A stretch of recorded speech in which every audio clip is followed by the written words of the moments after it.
Taking away the guns in New Zealand, will it really make people safer? And migrants are angry pretty much everywhere. Coming up on today's Hot Zone. This is the Hot Zone. Engaging with the news in a whole new way, international war correspondent Chuck Holton brings insight into areas of crisis and lets you help those affected. Hey folks, Chuck Holton here. Italian police have evicted migrants and others from an abandoned former school on Rome's outskirts in the latest operation to empty occupied buildings of all these squatters that they're having problems with. Residents weren't happy about that, and they set fire early Monday morning to mattresses and other garbage to form a barrier and prevent the riot police from entering the building. But authorities doused the blaze and proceeded with the eviction. Interior Minister Matteo Salvini, who we talked about last week on the podcast, has championed a crackdown on migrants and said Italy has no tolerance for anyone who illegally occupies abandoned buildings. He also said the structure was dangerous and put women and children living there at risk. City Hall officials say they were providing alternative housing for the nearly 200 people affected, but that didn't stop them from trying to set the neighborhood on fire. Good for them, I guess. In Paris, also, illegal African migrants are demanding the same rights as French citizens now and recently occupied the Pantheon.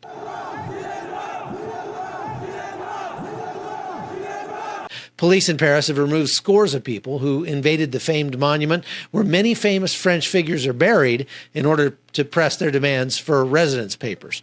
Police moved into the monument hours after Friday's occupation began and evacuated the occupiers who are illegally living in France and demanding a meeting with Prime Minister Edouard Philippe.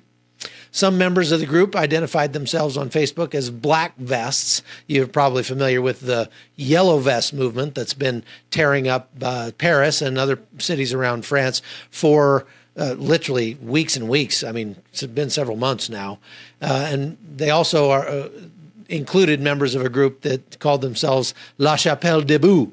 That's a reference to the sector in northern Paris that I've actually visited that's teeming with migrants that are basically homeless. They make shelters under bridges and that sort of thing.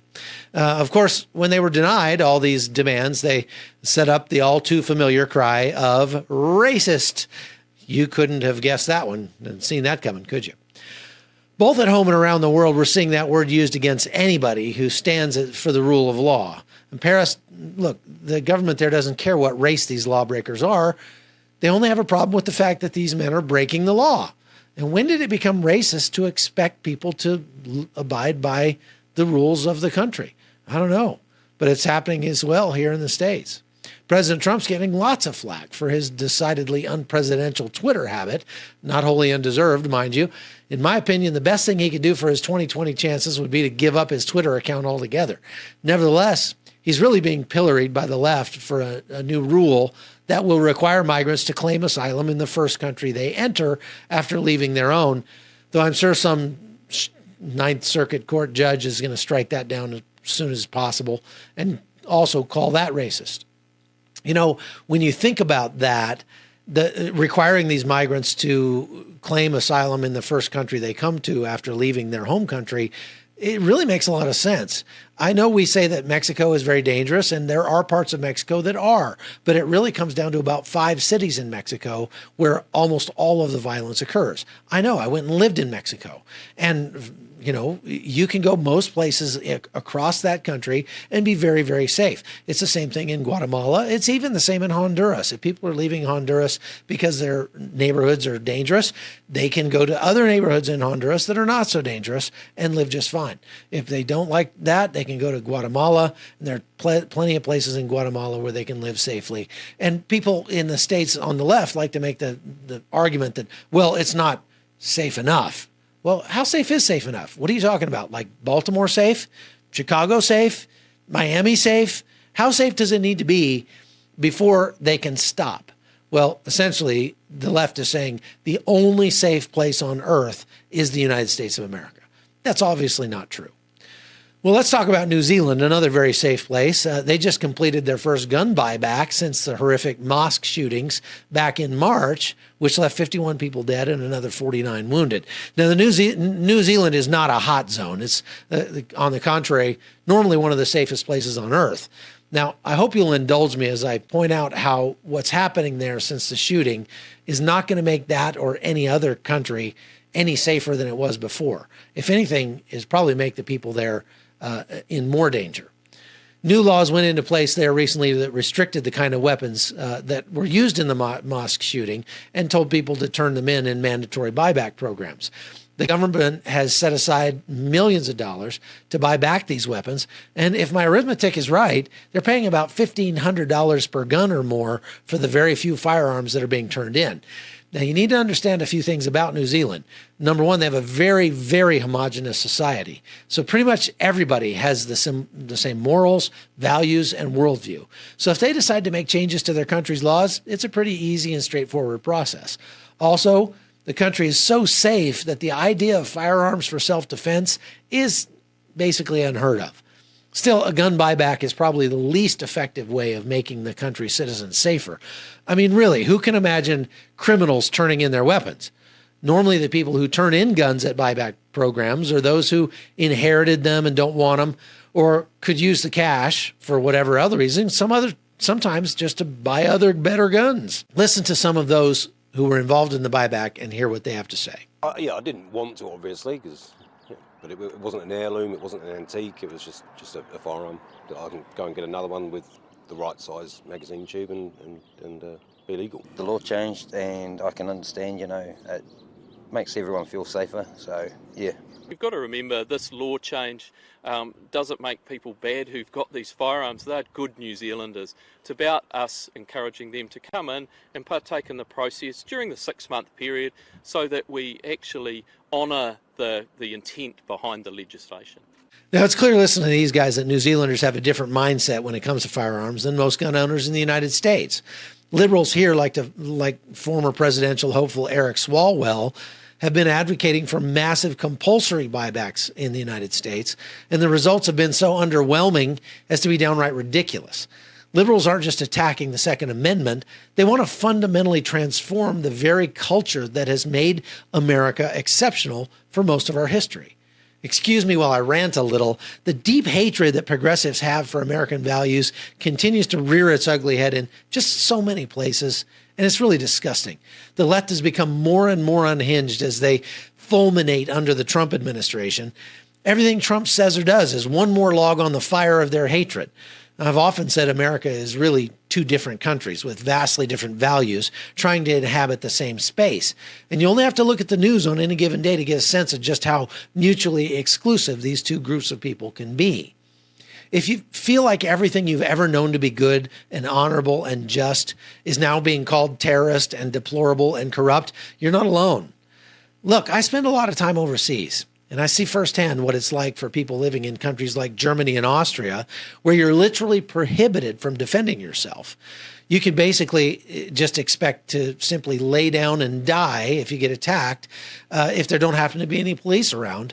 And I've also been to Sweden, where you can be arrested for having an opinion that the government deems to be unkind. I've been to Honduras, where if you're robbed, the last place you go is to the police, unless, of course, you want to be robbed again. I've also been to Somalia several times, home of a certain congresswoman who loves to hate on America, where the only law there is that of whichever warlord can bring the most terror and suffering on the people. And believe me, that's not a place you want to live. Somalia is one of the worst places on the planet. And Somalia is looking to hold its first real elections in 50 years in 2020. And that's a big deal because it's been a failed state for nearly all of living memory. I was there when they rewrote the Constitution and was pleasantly surprised to see that they were committed to enshrining the right of the people to defend themselves. But when you see how lawless that country truly is, you can understand why people come from places like that to, say, Italy or elsewhere in Europe, and then they're likely to attack and destroy when things don't go their way. The rule of law is one of the most important factors in a stable civilization, however. And you have to only spend a day in Mogadishu to get a real appreciation for that. So this is what I don't understand about Ilhan Omar. She seems to be vehemently against those very parts of American civilization, the American authority, whether it's Border Patrol or the Pentagon. She's always attacking them. Here she is attacking the Department of Defense for dropping bombs on al-Shabaab terrorists. In Africa. And, you know, we oftentimes are really dealing with this issue, and it seems like we are attempting to drone it to death. And I'm just wondering what the particular assessment has been, because we know that in Somalia, particularly in dealing with al-Shabaab, since President Trump has gotten elected, the number of drones have increased, but the number of attacks that al-Shabaab has been able to carry out has also tripled. We also know the same to be true for Boko Haram, and I'm just wondering where do we go from here, and what the solution really should be? Thank you for your question. I just know the Department of Defense employs a broad spectrum of activities and engagements across the continent. Our direct strikes is actually a very small component of what we do. I noted earlier in my discussion, the testimony, we work on building partnership capacity, we do security cooperation, training and equipping, but also working to employ medical expertise, as well as women, peace and security, and so forth. So it's really a broad spectrum of what we do. In the case of Somalia, we also have a broad approach, which we have building the Janab, which is an advanced infantry brigade, in order to provide security for people in Somalia, high level of protection. We've seen great results from that. We also work as a coordinating function in order to ensure international donors' contributions are being used as effectively without duplication as they can. In the case of our strikes, I would say that we take ultimate extraordinary lengths to ensure that we reduce any kind of civilian harm, and that we're working in coordination with our partners, to include the federal government of Somalia, to ensure that it is in line with what their broader approach is on a full spectrum of economic, political, and so forth. We're trying to maintain pressure on the network in order that we can create that time and space. And we have seen some improvements in Somalia, as we've noted before, just some of the economic reforms that are ongoing. We've seen the Somalis take greater responsibility as far as joint operations. Now, here the police and the military are held to a very high standard of integrity. And while justice might not be perfect, it's so much better than the rest of the world that most Americans can't even imagine the kind of corruption that's very common elsewhere. So where is the benefit to our country for representatives who grandstand like this? One of the signs of this enormous divide in American culture is how literally everything becomes politicized. This has created a socially toxic environment where people can't even stand to be in the same room with somebody who holds a different view than they do, where employers are feeling pressured to stand politically on every issue, from abortion to guns to same-sex marriage. This is not what a healthy culture looks like. In a saner and more civil time, back when I was a kid, people tried to get along with others out of a common sense of simply being American. They used to say, hey, it's a free country, when you saw some guy being weird or whatever, and they let people believe whatever they wanted. But then the left decided that America didn't have problems. America was the problem. This depraved worldview made them become the very things they accused America of being. They accuse America of racism while forming racially exclusive hate groups.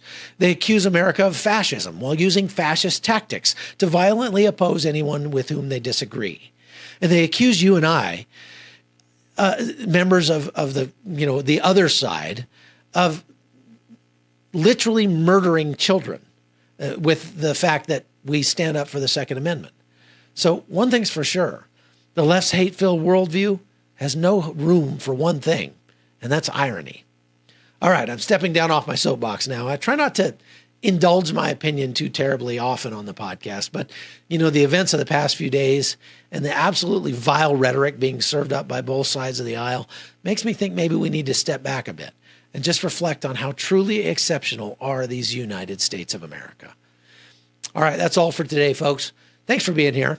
I know I always ask you to like and share the podcast, but really, please like and share the podcast, because you doing so could just make the difference in this thing really taking off. And I'd appreciate it. All right. I'll see you back here tomorrow. Thanks for being a part of the Hot Zone. The Hot Zone is produced by Amy Holton and Livefire Media. Copyright 2019.